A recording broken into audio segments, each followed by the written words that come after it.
अस्सलाम वालेकुम जी।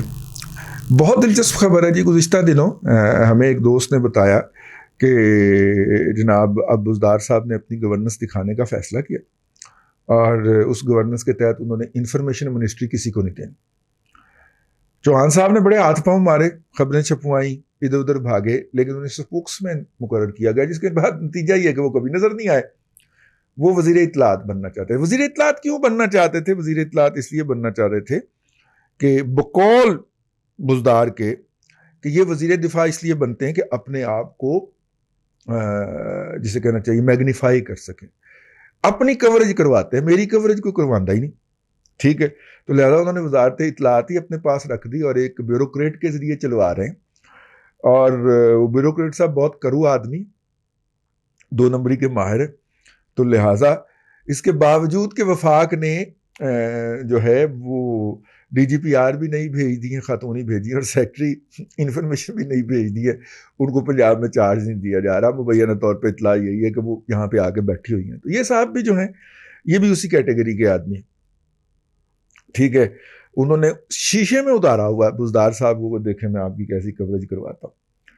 और इन साहब ने बुज़दार को ये भी मुबैना इतला है कि इमरान खान के सामने ला खड़ा किया। वो 40 सफ़ों का जो सप्लीमेंट छपा था, और छपा भी डॉन और जंग में था।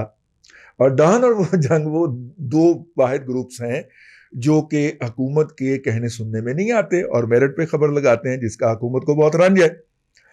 तो किसी ना किसी हद तक वो लगा लेते हैं। तो उसका इमरान खान साहब को बहुत रंज है, तो उनमें सप्लीमेंट दिया गया। एक की मालियत तकरीबन को 2.25 करोड़ थी, दूसरे की भी इतनी ही थी जिस बंदे ने ये इश्तिहारात लिए। लेकिन चूंकि वो सप्लीमेंट के इश्तिहारात थे, और सप्लीमेंट के इश्तिहारात आम कमर्शियल इश्तिहारात से बहुत सस्ते होते हैं, और वो सप्लीमेंट था भी एक किताबी शक्ल के अंदर अलग से, रसाले की शक्ल के अंदर अलग से, इसलिए उसको सप्लीमेंट कहते हैं। कुछ जोहला जो है ना, ये खास तौर पे तर्जुमान जो 90 शायरा, वो जो रसाला छापा बेटे, वो कम से कम बेसिक तो ये अबलागियात का इंचार्ज है, बुज़दार का अबलागियात का इंचार्ज है। रसाला ही छापा है ना, और क्या किया, रसाला ही छापा है ना, तेरी ऐसी तैसी जाहिल की औलाद, ठीक है। वो सप्लीमेंट था जी। सप्लीमेंट उसे टेक्निकल टर्म के अंदर भी बोला जाता है और नॉर्मल जिंदगी के अंदर भी बोला जाता है। सप्लीमेंट्स के जो इश्तिहारात होते हैं वो आम खबरों की सफ़ों में छपने वाले इश्तिहारात के मुकाबले में बहुत कम होते हैं। तो जिस बंदे ने ये टैक्स इकट्ठा किया, उसने कहा जी 18 मिलियन डॉन वालों ने बताया, तो इतना ही कमो बेश जंग का होगा। तो ये 4-1 करोड़ रुपया उन्होंने सिंगल गो के अंदर उन 2 अदारों पे खर्च कर दिया, जो कि बकौल PTI के दिन रात इमरान खान साहब की ऐसी करने का कोई मौका नहीं जाने देते। तो अब इसके ऊपर इजलास जारी है। रावी हमारा जो है वो थोड़ा सा मुतसलसल है, लेकिन प्राइम मिनिस्टर हाउस में इस पर बड़ी शदीद गुस्से का इजहार किया गया। ये भी बात नहीं है, ये बात नहीं है कि अब चींटियों को भी पर निकल आए हैं, ठीक है। चींटियों को पर ऐसे निकले हैं कि मौसूफ जो हैं, जिसका नाम उस्मान बुज़दार है, वो चाय पी रहे थे, और चाय पीते हुए जो है वो उसमें वो इलायची डाल के पीते हैं। मकाम बहुत बुलंद हो गया। वो गोए के ऊपर बनाए, गोए के उपलों के ऊपर बना के पी गई चाय जो है, वो तो होती थी ना वहां पे, ठीक है, नसीब। तो अब चूंकि लॉटरी लगी हुई है, तो गोए के उपलों की बजाय अब जनाब जो है वो हीटर के ऊपर बनी हुई चाय है, तो उसमें वो इलायची भी डाल दें। तो इलायची उन्होंने डाली, तो उन्हें मजा नहीं आया। मजा नहीं आया तो उन्होंने वहीं पे बैठ के उसमें कप में हाथ डाल के तो इलायची खोली, तो उन्होंने कहा ये तो इलायची जो है, इसके तो दाने जो हैं वो काणे हैं, ये घटिया दर्जे की इलायची कौन लाया है? तो वहाँ पे एक मखलूक पाई जाती है, कहा जाता है, मुबैना तौर पे जमशेद सियाल साहब ने फ़ौरन बताया, जनाब इंक्वायरी कॉल कर दी है। ये जमशेद सियाल भी बड़ा कमाल का करैक्टर है। ये जनाब शाहिद खकान अब्बासी साहब के कोई दूर पार से रिश्तेदार, और PMLN के दौर के अंदर ये 17वें ग्रेड में थे कहीं पे, तो यहाँ पे 18वें में आए थे, ठीक है। और उसके बाद फिर बुज़दार साहब आए, तो चूंकि इनका सयाल, चूंकि आपको पता है ज़्यादातर ये जंग और इसके साउथ के इलाके में, वेस्ट और साउथ के इलाके में ज़्यादातर पाए जाते हैं, ख़ासतौर पर हीर सियाल। हाँ, तो सियाल साहब ने साउथ का कनेक्शन इस्तेमाल करके बुज़दार को इतना कि उसमें उतारा कि अब वो फरमाते हैं कि दिन है, बुज़दार साहब कहते हैं दिन है, मतलब for internal management of CM House and 90 शायरा कायद आजम, he is almost deputy chief minister ना, उनकी बात यही समझी जाती।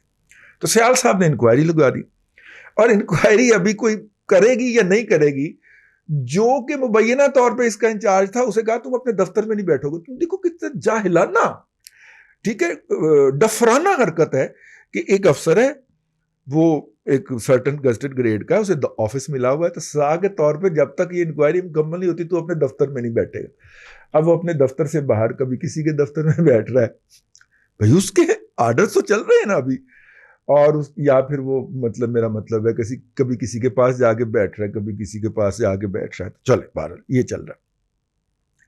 अब इसके बाद चूंकि साईं होता है बुज़दार, सरदार उस्मान बुज़दार होता है, तो वो साईं के उधर से लोग भी आते हैं मिलने के लिए, बसों में भर के या रेडियो में भर के, या मेरा मतलब है गड्ढों ट्रक में भर के, ट्रालियों में भर के। तो वो ट्रालियों में भर के आते हैं तो थोक के हिसाब से आते हैं कि साईं साडा हो तो शहबाज शरीफ लगा होया, तो चल बात मुड़ मिल वजियो।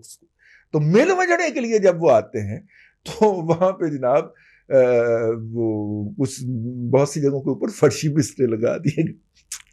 अब फर्शी बिस्तरे पे सोने वाले को बहरा उसी तरह डील करेगा ना जैसे वो, हाँ। तो बहरे ने चाय सर्व की तो उसमें कप और फिर चला गलग था।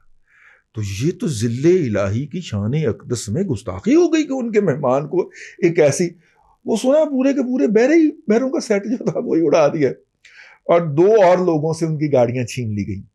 आप हरकतें देख, और मतलब कि हर जगह के लोगों को मिलना चाहिए यार। पंजाब यूनिवर्सिटी में चांसलर और वाइस चांसलर दोनों सराइकी लगाए गए, ठीक है।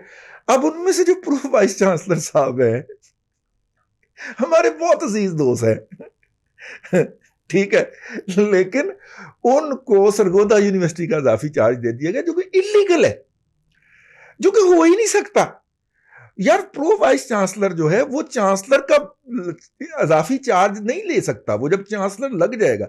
मसलन उनके जो चांसलर हैं नियाज साहब जो हैं वो भी सराइकी, लेकिन वो अगर उनको चार्ज दिया जाए उसका इजाफी तो चले वो लीगल है, ठीक है। लेकिन मजहर साहब जो है, जो मतलब प्रो वाइस चांसलर है, उनका तो मुस्तकबिल तरीक करने की कोशिश हो रही है। लेकिन उनको कहा कि जनाब चूंकि आप सराइकी वसेब से ताल्लुक रखते हैं तो चलो जनाब फिर उथे ठोक दिता गया। सरगोदा यूनिवर्सिटी यतीम हुई पड़ी है। गवर्नमेंट इतनी इनकैपेबल है कि इस वक्त आधी दर्जन से ज्यादा यूनिवर्सिटियां जो हैं उनके वाइस चांसलर अपॉइंट नहीं हुए, और ना इनमें इतनी सलाहियत है, ना इनकी इतनी औकात है, ना बसात है कि वो सिलेक्शन बोर्ड और वो सारी फॉर्मुलेशन और सर्च कमेटी जो होती है, जो वाइस चांसलर के लिए होती है, और फिर जब मौका आता है तो फिर जरा बाड़ों लंघदा उन्होंने फाड़ लेंदे ने। वो डॉक्टर इश्तियाक नहीं सी, वो मेरा मतलब उन्होंने ही बाड़ों लंघदे अपॉइंट कर दिता सी पिछली हुकूमत ने। वो फिर चंगी तबाही फेर के गया सरगोदा यूनिवर्सिटी की। तो इस तरह ये भी तबाही फेर के जाएंगे, जाने से पहले लोगों को ब्लाइज करने के लिए वाइस चांसलर लगा देंगे कि इन्होंने इलेक्शन पे ड्यूटियां देनी है या इनके मुतासरीन नहीं, तो नताइज अच्छे आ सकें। ये है जी उस्मान बुज़दार की टोटल औकात, उसकी गवर्नेंस की टोटल औकात। मासूफ जो हैं इलायची के ऊपर जो हैं वो फुड़कते फिर रहे हैं। अब ये पूरा जो सिलसिला चला है, इसमें ये जो लोग हैं ये पंजाब गवर्नमेंट के मुलाजम हैं, आप उन्हें रिपैट्रिएट कर दीजिए और पंजाब गवर्नमेंट के लोग अपनी जगह पे ले आइए। लेकिन इरादे ये हैं कि इनको नौकरी से फारग किया जाए। हजूर आप नहीं कर सकते, वो अदालत से जाकर स्टे ले जाएं और इनकी जगह पे तौंसे के लोग भर्ती किए जाए, ताकि बुज़दार साहब वैसे तो 50 लाख नौकरियों अपने आका मुर्शद अन्नदाता जो उनका है उसके 50 लाख नौकरियों में तो बुज़दार साहब को हिस्सा नहीं मिलना, वो तो सारी अन्नदाता ने तकसीम करनी है, ठीक है। लोगों ने रात उठना है तो सेन में बाहर छत के ऊपर नौकरियां ही नौकरियां बारिश की तरह बरस गई होनी, ठीक है। वो तेरे नसीब की बारिशें किसी और छत पे बरस गई, दिले बेखबर मेरी बात सुनो से भूल जा। तो नौकरियां बरस जानी, कोई एक मुबारक दिन तलू होगा यूतिया मजहूल कौमल जाहिलिया लिल अकल लिल महदूद के लिए, तो उसमें वो नौकरियां बरस जाएंगी, ठीक है। तो बुज़दार साहब कहते हैं पता नहीं मेरे दर पे वो बारिशें बरसें या ना बरसें मेरे छत के ऊपर, लिहाजा मैं ये काम करता हूँ इतने जो 35-40 लोग हन इन्ना की मैं फारग कर बन जा, तो इन्हें जगह ते तो सारे लोग घिन बन जा और घिन के उन्हें अपॉइंट करी छोड़ा, ठीक है। तो लिहाजा वो इसी रास्ते पे भगटट भागे चले जा रहे हैं। ब्यूरोक्रेट जो भले वो इतलात वाले मसूफ हों, राजा साहब क्या नाम है उनका, और भले ये सियाल साहब हों, उनको चंगी तरह चुगत बना रहे हैं, and he deserve it by the way, वो डिजर्व करता है। उसका भी वैसे क्या स्टेक है, उसका फलूक लगा है, और पता नहीं दोबारा कभी जिंदगी के अंदर उसका या उसकी आइंदा नस्ल में से किसी का फलूक लगना है या नहीं निकलना, लगना क्या पता। कल को जो है वो मुवक्कल जो है वो किसी और के सर के ऊपर जाके बैठ जाए, तो वो तो बुतुनसा जो है वो इसी को एंजॉय करी। तू लौंग ते में लाची, तेरे पीछे गवाची है जी। अगला फिक्रा नहीं कहना है। आज के लिए इतना ही, कल फिर आपसे मुलाकात होगी अगले विलाग के अंदर। अल्लाह आपको आसानियां अता करे और आसानियां खल्क़े खुदा में तकसीम करने की तौफीक अता करे।